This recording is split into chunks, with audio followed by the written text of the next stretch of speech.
Someone asked me today about this recent hire of the Wake County School Board. What did I think? Well, we're doing a little investigation. They said, well, we're bringing in an ex-general. And I said, well, that's not what really matters. Because the issue is, where's the general going to lead us? He's been listening to Ann Coulter. Where is he going to lead us? He's been listening to Beck and O'Reilly and blogging. An ex-general writing openly negative things about the commander-in-chief of these United States. Where is he going to lead? And somebody said, well, Rambo, why are you thinking like this? Because we know of another ex-general. 1953-54, his name was Eisenhower. And that ex-general lobbied the Chief Justice of the Supreme Court at that time not to vote for Brown, not to vote in favor, and never really endorsed Brown versus Board of Education after it was made law by the Supreme Court. So the question is, even if you're a general in the Army or in the Marines, you have to be trained in the tactics of warfare. So how can you lead a school system and not be trained in the best kind of educational policy? Those are some serious questions we've got to ask. When we see right in this county, the kind of splitting and divisiveness that's going on, the kind of bullying that's going on. When people say we've hired the best, how do we know? We don't even know who was on the list. We don't know who else was there. And so in this time in which we live, we have to remember that this last election was about promoting fear rather than moving forward and opening up the end. And instead of tearing God's family apart, we have to bring God's family together. We must open up the end. When we can pass defense bills and not pass bills that defend and protect fundamental notions of humanity, something is wrong. Rome did that. And in the long reach of history, it cost Rome dearly. We hear the deafening cry for tax cuts, which is but another way of closing the end. Instead of talking about tax cuts, we ought to be talking about investing in those things like education and healthcare and jobs. We should be giving life and hope. Open up the end. Let it not be said that we made the same sinful mistakes that Rome, the innkeeper, and Herod made when they pushed out, brutalized, segregated, scapegoated, separated, and banned those people who were different than them, when they chose to oppress rather than relieve. Lord, help us not to lose our humanity in acts of denying humanity. Let us not violate the imago Dei, the image of God that every person possesses. Justice for all, open up the end. That's what we must say to this country and to this community. We must prophetically challenge our government to be a tool of justice and democracy in service to the public, not an instrument of the aristocracy in search of private wealth and their own personal dreams that exclude other people. The DREAM Act may have been voted down. Diversity and student achievement may be under attack in our public schools. But don't stop dreaming. No! Don't stop dreaming. Don't stop dreaming.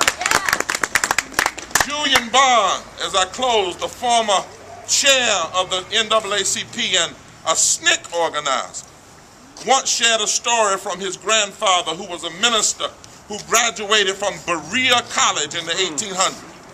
Berea College was opened by 1855, opened in 1855 in Kentucky, a slave state.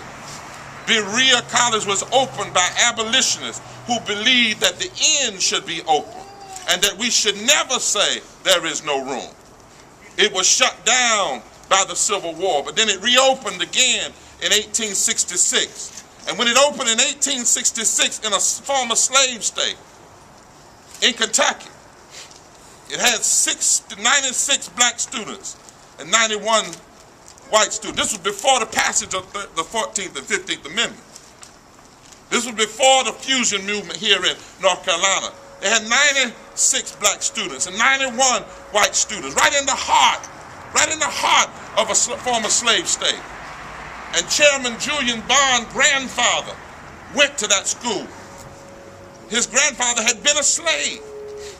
And Chairman Bond, reflecting on what we should do some years ago in the midst of fears and hope and trying to work toward a truly integrated society, Julian Bond closed with this in a speech at the University of Virginia, and I want to share it with you today because we got to keep on dreaming.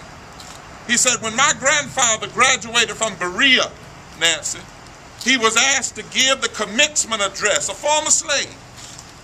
And he said then in the late 1800s, as he closed his speech at Berea College, the pessimist from his corner looks out on the world of wickedness and sin, and blinded to all that is good or hopeful in the condition and progress of the human race, bewails the present state of affairs and predicts woeful things for the future.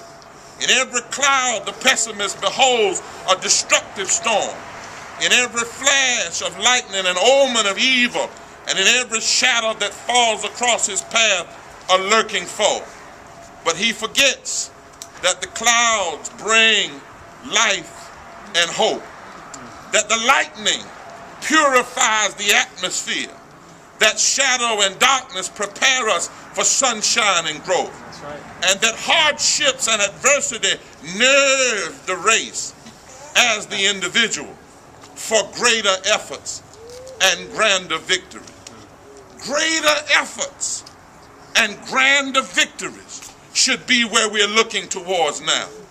That was the promise made by the generation born, he said, in a slavery a century and a half ago. This is the promise made by a generation that fought during the civil rights community. It might look dark, and you might get shut out, but we should focus ourselves on greater efforts and grander victories. Don't stop dreaming. Don't stop working. Don't stop pushing. Don't stop fighting. Don't stop singing. Don't stop preaching. Don't stop fasting. Don't stop crying. Don't stop standing. Don't stop holding hands. Don't stop working together. Don't stop working together until the day comes when the end has been opened and all of God's children are welcome. We must do that until that day comes. That is our charge. That is our calling.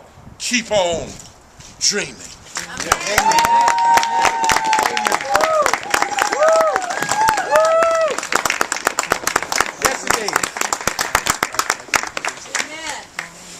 Who are the innkeepers? We are the innkeepers. What do we say? There's room in the inn. There's room in the inn. Reverend Barber's remarks reminded me, Isaiah prophesied Jesus' birth, saying, the people who walk in darkness have seen a great light. Tonight we celebrate that light coming into this world. You are that light. We are that light.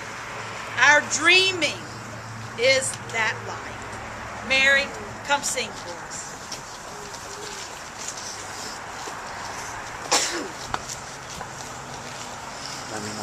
Just before you, I want y'all to hear this. Where's Irene at? Is she here today? No. Well, listen, as a part of this continuing to fight, Irene has said it to me and said that some of you all, and we want the media and everybody to know that over this next year, we intend to build some of the first and strongest Latino youth chapters of the NAACP in the South, right here in North Carolina. As a prophetic sign and a prophetic commitment that when you touch our Latino brothers and sisters, you touch all 500,000 members of the NAACP. And we will not be separated, but we will move forward together. Amen. We shall overcome. We shall overcome. We shall overcome someday. Oh, deep in my heart, I do believe we shall overcome someday.